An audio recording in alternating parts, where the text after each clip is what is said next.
Hello friends, welcome back to Technique. In this video, we'll be doing a long-term review of the OnePlus Nord 4.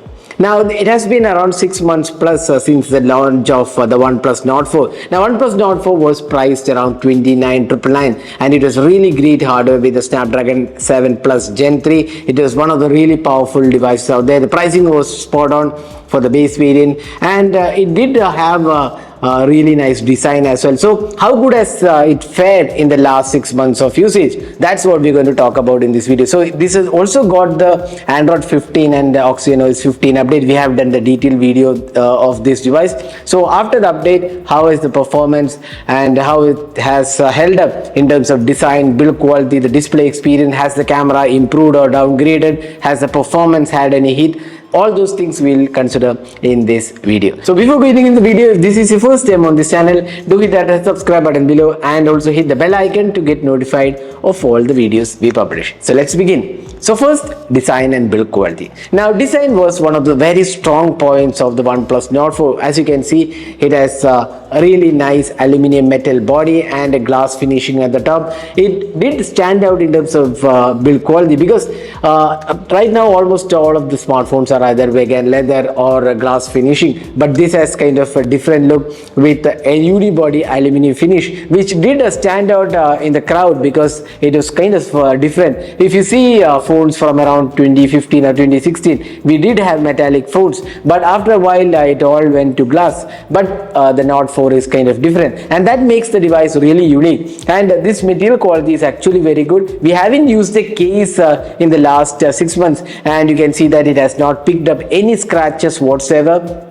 So the build quality is definitely good. Even the edges, it didn't have any sort of issues.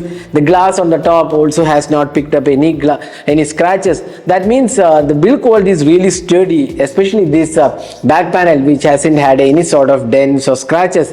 So the build quality is definitely good, and it is just around 8 mm in thickness and around 199 grams in weight. So in-hand experience has been really good on this device. Whenever we use the device, I didn't feel it's very heavy or it's bulky. It's kind of very compact in form factor because of the design language. So design and build quality has been top notch, and even after 6 months it has not got any scratches whatsoever. That makes the build very unique and really good quality. Now moving on to the display. Now you get a 6.74 inches AMOLED display, 120 Hz refresh rate. That's the display aspect. Now 2150 is the peak brightness. It's also 1.5K display. Now display is definitely good. Now even outdoor, when we took the device outdoor, the outdoor brightness was kind of very good actually. It may not be the brightest display out there because you do get more brighter displays in this price segment, but it will do the job pretty well even under bright sunlight. So we didn't have any major issues with the display experience. It was quite good, and there is a HDR10 plus support and also wideband L1 support on Netflix. So that makes the device good in terms of experience, but it does miss out on Dolby Vision. That is something which is missing on this device. Now display quality is good. The touch response is also very nice. We didn't have any sort of issues here, and with the OxygenOS 15 update, the display actually feels very smooth with those animations.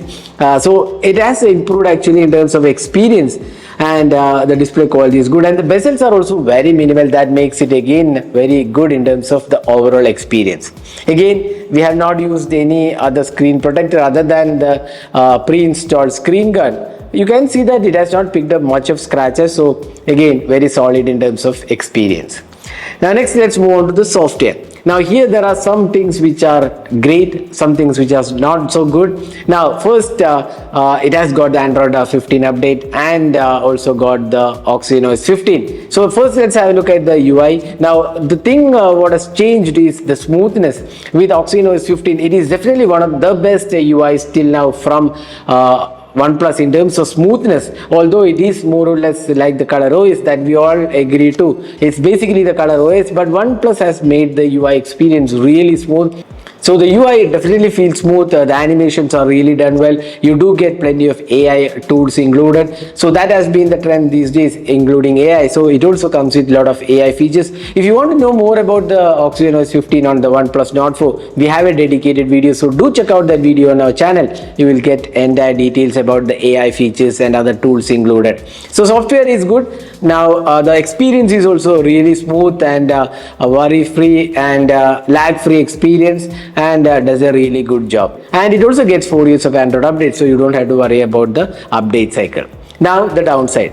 The downside is bloatwares. Now OnePlus was one of those brands which didn't have much of bloatwares even in the Nord series and the regular OnePlus premium devices, but this device does get a lot of bloatwares, and with the recent update I feel there are some additional bloatwares included with the OxygenOS 15. I'm not very sure, but I do see some additional bloatwares after the Android 15 update. I'm not very sure about that, but there are bloatwares. We are not installing anything, and these are bloatwares included. Even when the OnePlus Nord 4 was launched, we did see some bloatwares. Now that has been again added with OxygenOS 15. But you can uninstall them, but I feel at 30,000 price segment, these could be avoided. Again, what's your opinion on that? Do let us know your thoughts in the comment section. So that is the software. So there is an upgrade, there is also a downgrade in terms of bloatwares being added again.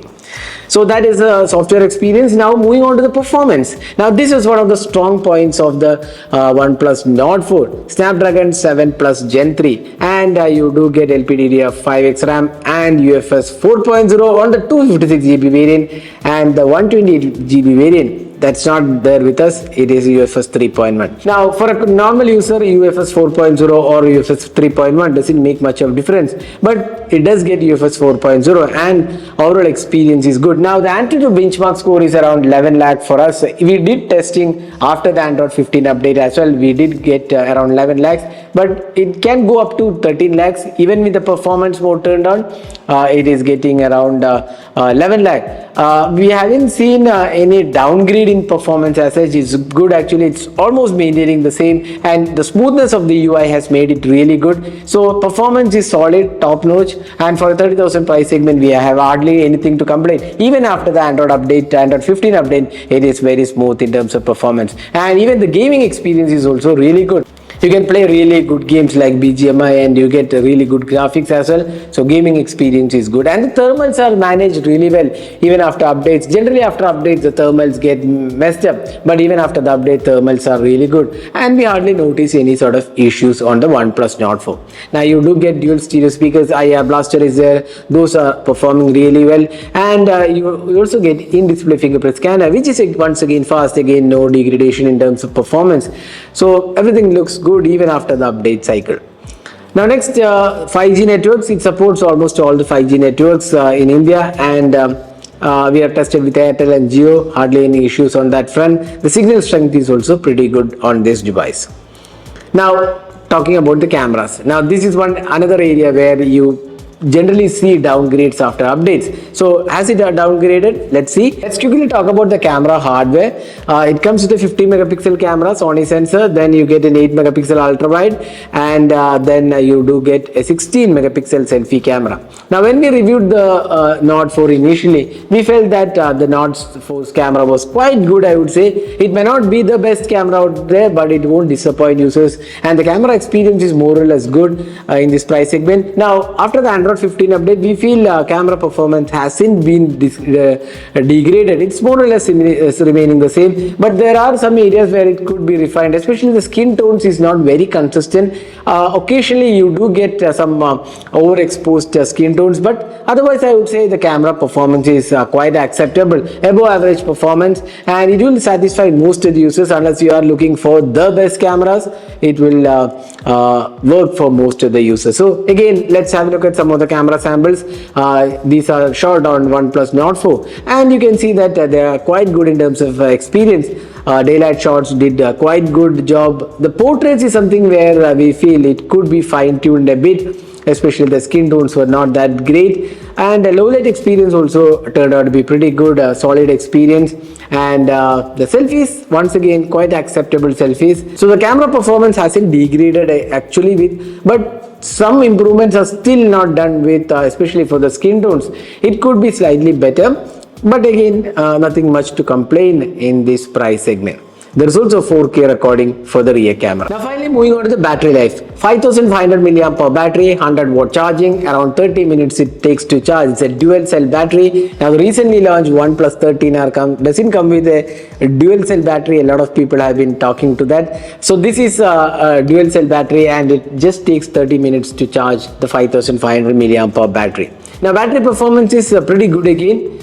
We got around 8 hours to screen on time on an average when using this device. 7 to 8 hours is possible, easily possible on this device. So it depends upon user to user. My usage might not be same as your usage. Once again, it is quite good and we feel battery life is definitely good on the OnePlus Nord 4. Now summing up, how good has the Nord fared in the last 6 months? I would still say this is definitely one of the good devices in terms of experience.